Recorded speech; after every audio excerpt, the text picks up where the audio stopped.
हरे कृष्ण कृष्ण कृष्ण हरे हरे राम राम राम हरे हरे हरे कृष्ण कृष्ण कृष्ण हरे हरे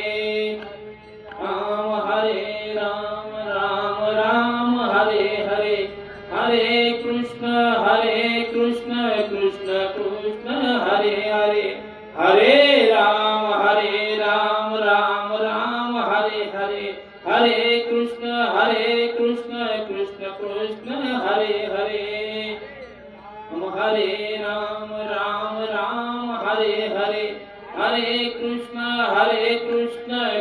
कृष्ण हरे पुंडलीक वरदे हरि विठ्ठल श्री ज्ञानदेव तुकाराम पंढरीनाथ भगवान की जय।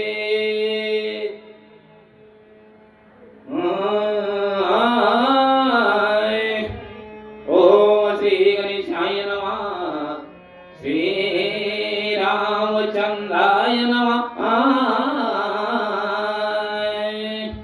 सदैव सिंधूर देवयतपाद पंकज स्मरणं वासरमणिर्वतं ताराशि नाशयन्ते विघ्नान् या कुन्दे वन्दे कुशारदवलाय शुभ्रवस्ताविनाय वीणावरदण्डमण्डितकरा या श्वेत पद्मासनां या ब्रह्माच्युतशङ्करं प्रवरते विरदेवे सदा वन्दिता सामान पातु सरस्वती भगवती निःशेष जडयपाम् मोकं करोति वाचाल पंगोरंगे तकृपातम वन्दे परमानन्दमाधवं नारायण रोचतं देवी सरस्वती व्यास तत्त्वे जयमुद्रे तन्नमः वसुदेव कुदं देवकं सचानूरमर्दनं देवकी परमानन्दं कृष्ण वन्दे जगद्गुरु गुरुर्ब्रह्मा गुरुर्विष्णु गुरुर्देवो महेश्वरा गुरुर्साक्षात् परब्रह्म तस्मै श्री गुरुवे नमः अनेक ज्ञान देव्याक्षरे चार मंत्र जोदवकरे निर्धार तयासी ज्ञान होया पर ब्रह्मिता बोधदाविता दया चांगीतिका वाचिता ज्ञानमृती अनिर्गळ भावा नमस्कार त्या ज्ञानदेवा पुंडलिका वरदे हरि विठ्ठल श्री ज्ञानदेव तुकाराम पंढरीनाथ भगवान की जय।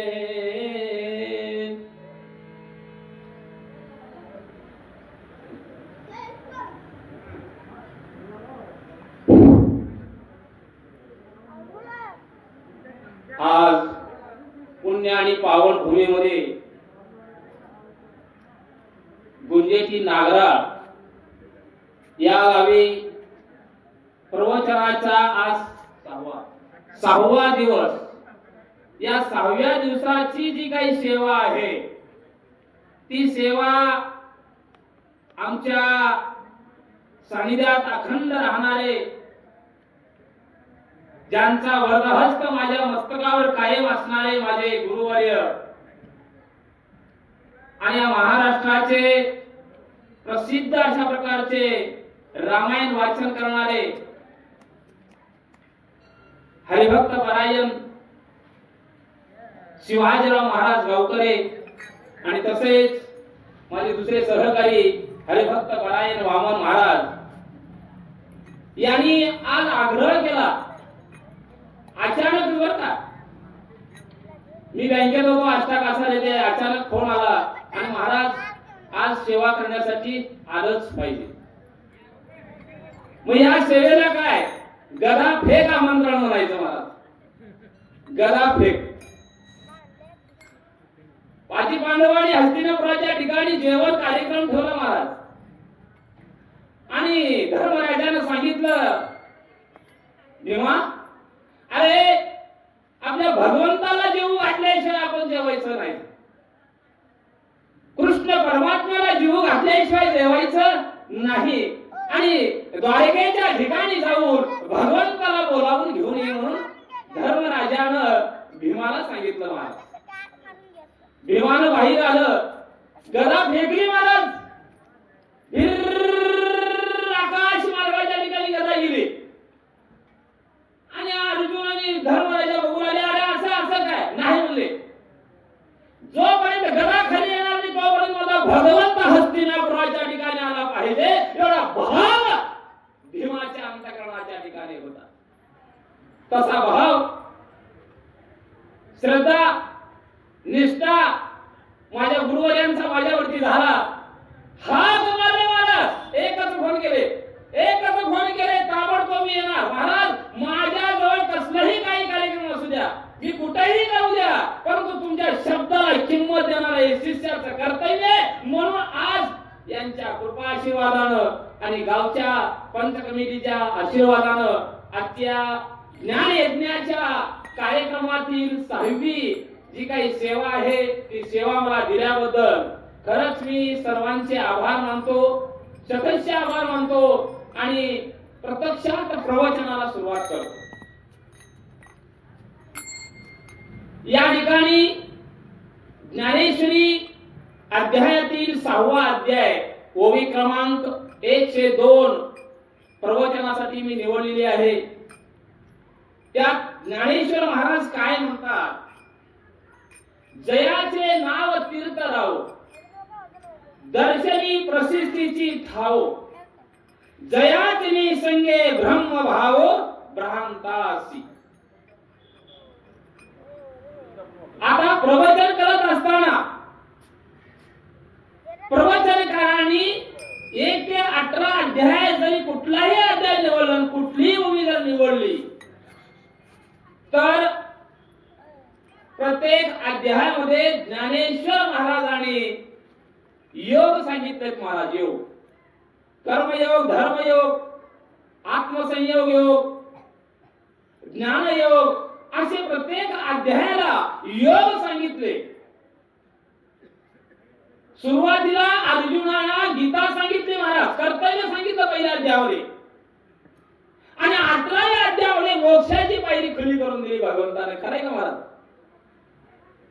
त्याला योग म्हणावं. मागचा योग कुठला आहे? अध्याय क्रमांक 6, जयाचे नाव तीर्थ रावो, दर्शनी प्रसिद्धीची ठावो, जयाचे संगे ब्रह्म भावो भ्रांतासी. सुंदर अशा प्रकारचं ओवी ज्ञानेश्वर महाराजांनी लिहिलेली आहे. आणि या अध्यायामध्ये भगवंतांनी ज्ञानेश्वर महाराजांनी आत्मसंयोग योग सांगितलेला आहे. आत्मसंयोग योग म्हणजे काय? या मनुष्य देहाला, या ध्येय तयार करत असताना, हा ध्येय प्रस्थापित करत असताना पंचमहाभूतापासून ध्येय बनवलेला आहे आणि पंचमहाभूतापासून आपल्याला ध्येय भगवंतांनी प्राप्त करून दिलेला आहे. त्यात पंचमहाभूते कोणते? आप, तेज, पृथ्वी, वायू आणि आकाश. या पंचमहाभूतापासून आपला जड ध्येय या ठिकाणी प्राप्त झालेला आहे आणि या देहाच्या ठिकाणी 4 ध्येय निर्माण केले भगवंतांनी. स्थूल ध्येय, कारण ध्येय, सूक्ष्म ध्येय आणि महाकारण ध्येय. अशी अवस्था मानवाला ठरवून भगवंतांनी दिले बरं का. मग या देहामध्ये आत्मसंयोग योग सांगितलेला आहे भगवंतांनी. आत्मसंयोग योग म्हणजे काय? या देहाच्या ठिकाणी असणारा जो अंतर्यामी संयोग आहे, 10 इंद्रियाला आवडणारा जो काही मन आहे, तो मन विचलित व्हायला काय त्याला आत्मसंयोग योग म्हणायचं. आता आपल्याला एखादा दृष्टांत जर घ्यायचं म्हणलं, आत्मसंयोग योग म्हणजे सर्वसामान्य काय करणार महाराज? पण ते कळत अशा पद्धतीने उदाहरण दिलं पाहिजे, दृष्टांत दिला पाहिजे. कीर्तिकाचा महिना होता. भगवंतांनी नारदाला संघ घेतले, नारद मुनीश्वरा, आणि आपल्याला परिक्रमा करायची आहे, आपल्याला फिरायचं आहे. नारदाने म्हणले, भगवंता तुमचं काम ऐकून जर कुणाचं ऐकावं, येतो म्हणले महाराज. निघाले दोघं जण. दर मदर करत करत करत निघाले. भगवंताला तहान लागली आणि तहान लागल्यानंतर नारदाला बोलावून घेतलं. अरे मुनीश्वरा, हे नारदा, मला खूप अशा प्रकारची तहान लागलेली आहे. आता मला पाणी पिल्याशिवाय पुढचा मार्ग कटणार नाही. काही केलं पाहिजे. नारदाने म्हणले, मुनीश्वरा, हे म्हणले भगवंता, मी आता जातो आणि पाणी घेऊन येतो, तुम्ही इथेच थांबा. नारद महाराज ताबडतोब आले. सरोवराच्या ठिकाणी नारद मुनीश्वर आले आणि त्या सरोवराच्या ठिकाणी सुंदर अशा प्रकारची स्त्री आपल्या कडेवरती घागर घेऊन निघालेली होती. त्यावेळेस नारदाचं मन विचलित झालं. नारदाचं मन विचलित झालं. त्याच वेळेस त्या स्त्री संग लग्न विवाह ठरला, लग्न झालं, लेकरं वाळे झाले आणि भगवंत तानेविने तिथेच थांबले. कार्य केलेलं नाही, मोहामध्ये अडकला,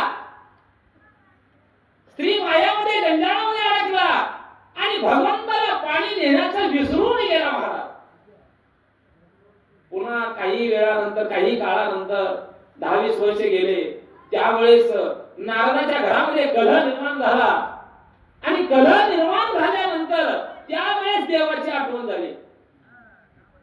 देवाची आठवण कधी झाली? त्यावेळेस कलह निर्माण झाला. आता इथं कोणी थांबायचं नाही. चला म्हणले, आता आपण इथं ऐकायला येत आहोत.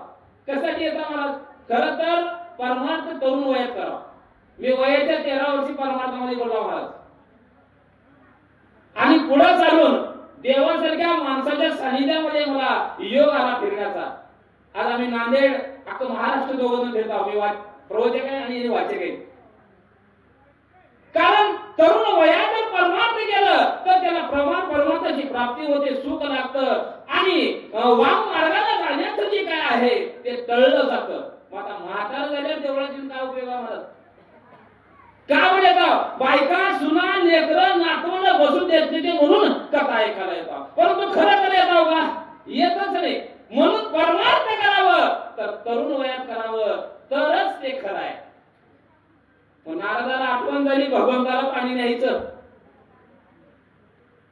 चालू घेतले महाराज, घागरा घेतले आणि गेले आणि म्हणले, महाराज माफ करा म्हणले, कारण मला माझ्याकडून चूक झालेली आहे. मी स्त्री लोभाच्या अधीन जडलो, मी लेकरा बाळाच्या मायेमध्ये जंजाळामध्ये गुरफटलो आणि तेने करून तुम्हाला पाणी आणण्याचं आठवण विसरली म्हणले. भगवंतानी काय परीक्षा घ्यायची होती भगवंताला. नारदाला शाप लागू शकत नाही महाराज. मग त्या नारदाला माफ केले. अशा प्रकारे आत्मसंयोग म्हणजे या देहातील असणारा जो मन आहे त्या मनावर जशी इंद्रियांच्या एका मनानं जर आपण ताबा मिळवलो तर त्याला खरं परमार्थ प्राप्त होते. हा झाला आत्मसंयोग योग म्हणायचा. पुढे ज्ञानेश्वर महाराजांनी काय सांगितलं? खरं तर ज्ञानेश्वर महाराजांनी जगासाठी महाराज 9,000 ओव्या लिहिल्या महाराज. 9,000.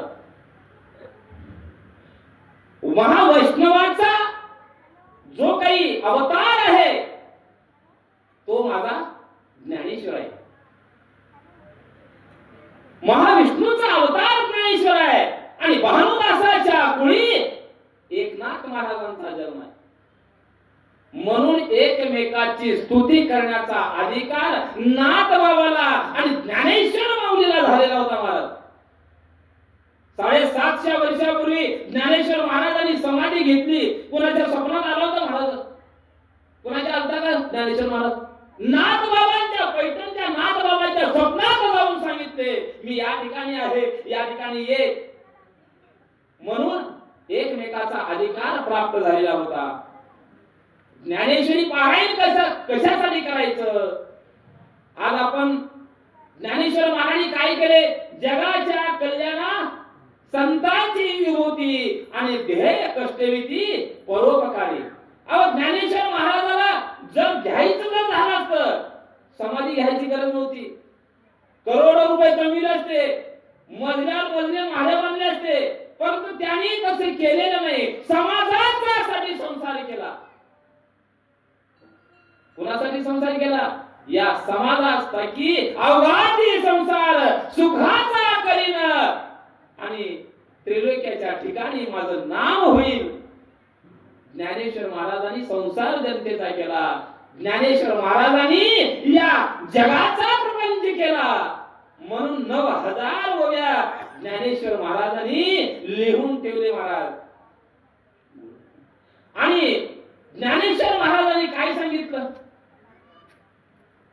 आता आपण कीर्तन करायला माझ्या मते तुम्ही 15,000 तर देता तुम्हाला. 20-25 कडून जरा कीर्तन करायचा. अहो कीर्तन म्हणजे काय? मला कीर्तन करायला टीका करायची नाही. मर्यादेपेक्षा जास्त पैसे घेणं हे मला बरं वाटत नाही. 25,000 कीर्तनकाराला एकट्याला देण्यापेक्षा आमच्या 8 दिवस प्रवचन होते ते मला होते का नाही? त्या पद्धतीनं ज्ञानेश्वर महाराजांनी जगासाठी 2 शब्द वापरले, चल आणि बोल. चल कुणाला म्हणले? अहो निर्जीव भिंतीला चल म्हणल्यानंतर भिंत चालू लागली.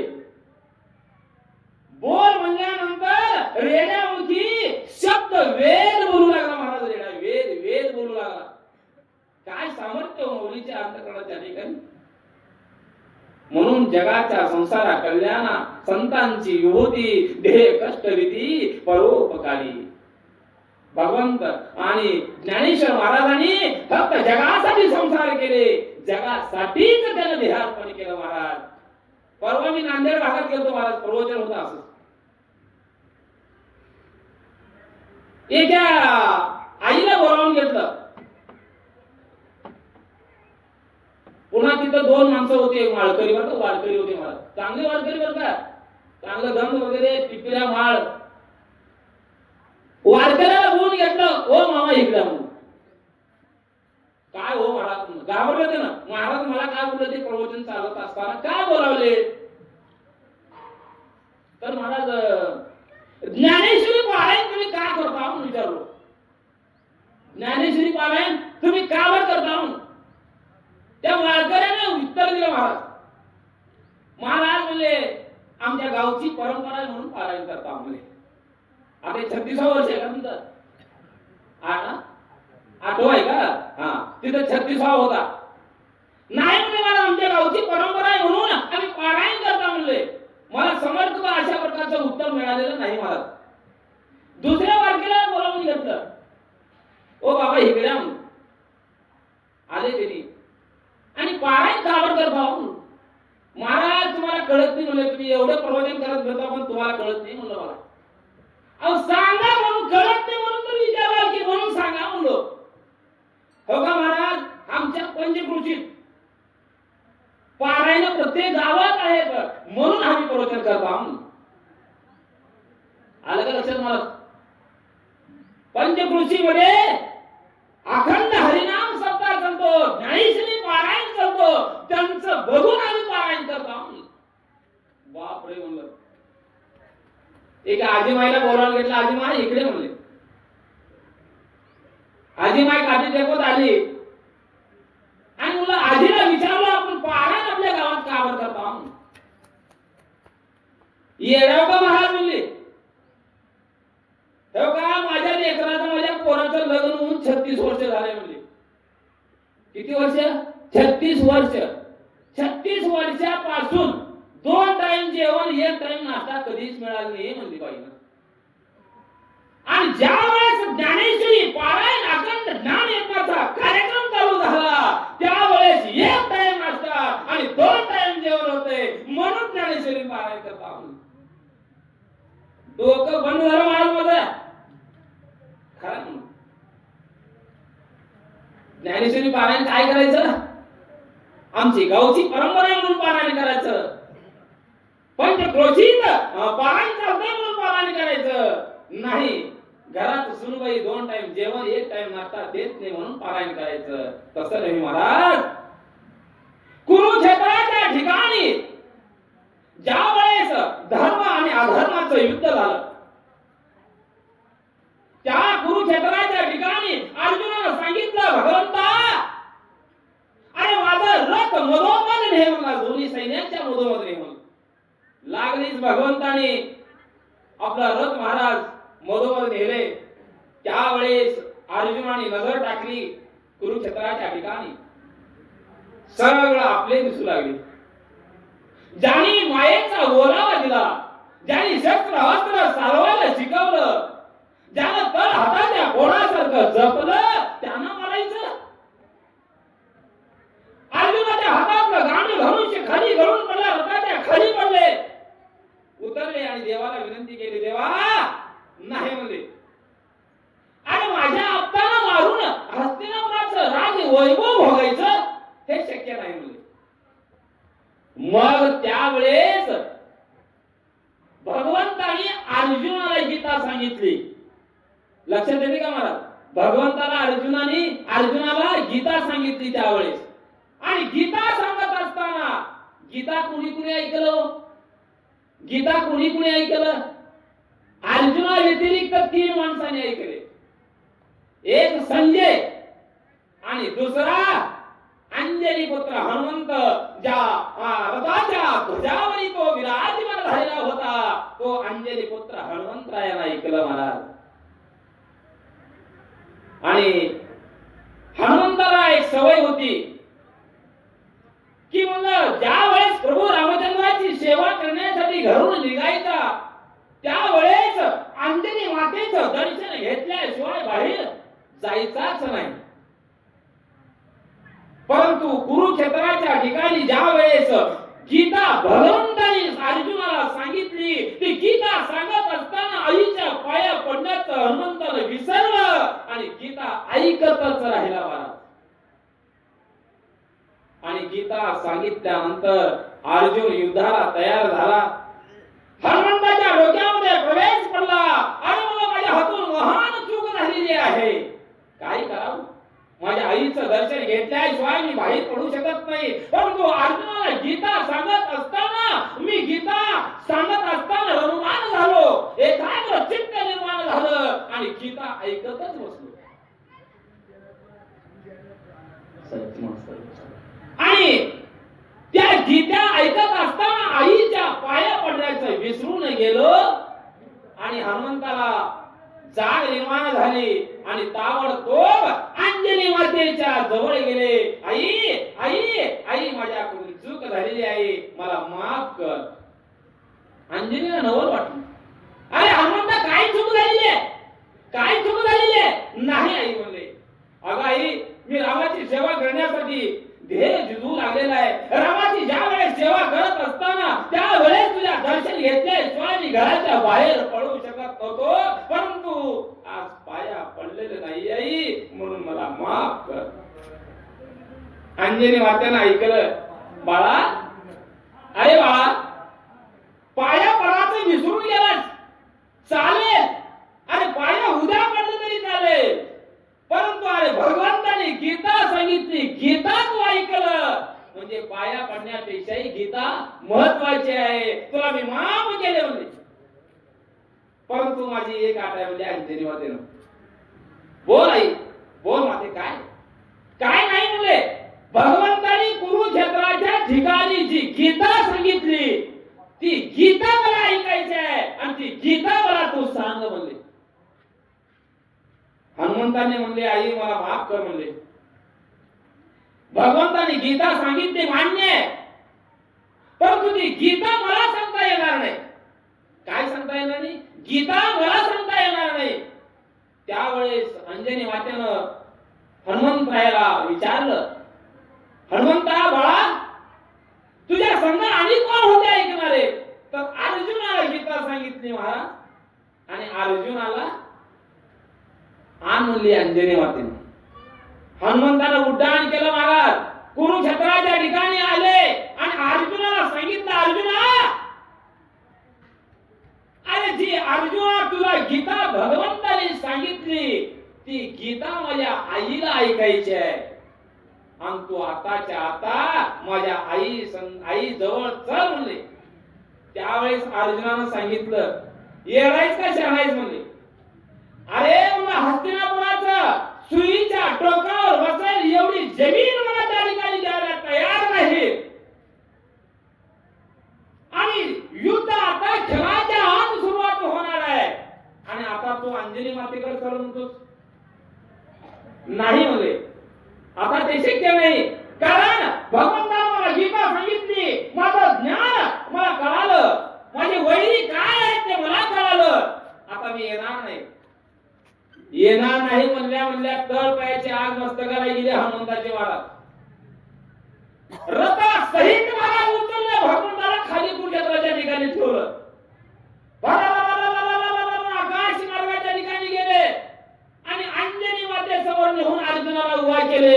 आणि त्यावेळेस अर्जुनानं हात जोडलं, माते काय आज्ञा आहे? अंजनी माते बोलायला सुरुवात केली.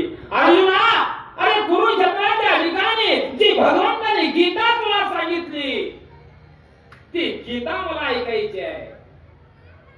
अर्जुनानं हात जोडले. आई माते, भगवंताने मला गीता सांगितले, मान्य आहे, हे सत्य आहे. परंतु ती गीता मला पुन्हा सांगता येणार नाही. काय? ती गीता मला सांगता येणार नाही. अंजनी माता नाराज झाली. भगवंताचं नामस्मरण चालू केली महाराज. भगवंताचं नामस्मरण ज्यावेळेस चालू केली त्यावेळेस भक्ताच्या मूर्तीला माझा कुरुक्षेत्राच्या ठिकाणी असणारा भगवंत दत्त म्हणून अंजनी माते समोर उभा टाकले. बोल माते काय इच्छा आहे? भगवंताला बघितलं, दर्शन अंजनी मातेने घेतलं. अंजनी माता बोलू लागली, भगवंता, अरे कुरुक्षेत्राच्या ठिकाणी अर्जुनाला गीता तुम्ही सांगितला, ती गीता मला ऐकायची आहे. ती गीता मला कृपा करून सांगा. म्हटल्यानंतर भगवंत बोलू लागले, अंजनी माते, गीतेचं रहस्य फार मोठं आहे. आणि ती गीता कुणाला सांगायची आहे? अर्जुनाला सांगायची आहे. कुठं सांगायची होती? कुरुक्षेत्राच्या ठिकाणी सांगायची होती. आणि कधी सांगायची होती? युद्ध अधर्म आणि धर्माचं होत असताना सांगायची होती. आता ते पुन्हा सांगणे नाही. म्हणजे मी गीता भगवंताला सांगितलं, परंतु ती सुद्धा मला सांगता येणार नाही. म्हणून भगवंत अंजनी मातेला बोलू लागले. अंजनी मातेच्या ठिकाणी अश्रू येऊ लागले. त्यावेळेस भगवंतानी सांगितलं, वचन दिलं, अंजनी माते, डोळ्यावाटे अश्रू येऊ लागले, परंतु मी तुला वचन देतो, कलियुगाच्या ठिकाणी ज्यावेळेस आरंभ होईल त्यावेळेस ज्ञानेश्वर महाराजांच्या अवतारामध्ये, महावैष्णव विष्णूंचा अवतार, त्या विष्णूच्या अवतारामध्ये मी जन्म घेईन आणि या जगासाठी 9000 मुलं त्या ठिकाणी लिहीन. म्हणून ज्ञानेश्वर महाराजांचा अवतार आहे. म्हणून ज्ञानेश्वर महाराजांचा अवतार आहे. गावची परंपरा आहे म्हणून पारायण करायचं नाही. पंचक्रोशीत पारायण चालू आहे म्हणून पारायण करायचं नाही. एक टाइम नाश्ता आणि 2 टाइम जेवण मिळते म्हणून पारायण करायचं नाही. महाराज, खरी ज्ञानेश्वरी येत आहे. आणि अशाच ज्ञानेश्वरानं या जगासाठी 9000 ओव्या लिहिल्या. आणि त्याच 9000 ओव्यापैकी आज ज्ञानेश्वरी मधील 6व्या अध्यायाचं 102 ओवीचं जे काय चिंतन आहे ते चिंतन या ठिकाणी करण्याचं भाग्य मला प्राप्त झालं. ज्ञानेश्वर महाराज म्हणतात, जयाचे नाव तीर्थराव, दर्शनी प्रसिद्धीची ठाव, जयाचे संगे ब्रह्मभाव भ्रांतासी. जयाचे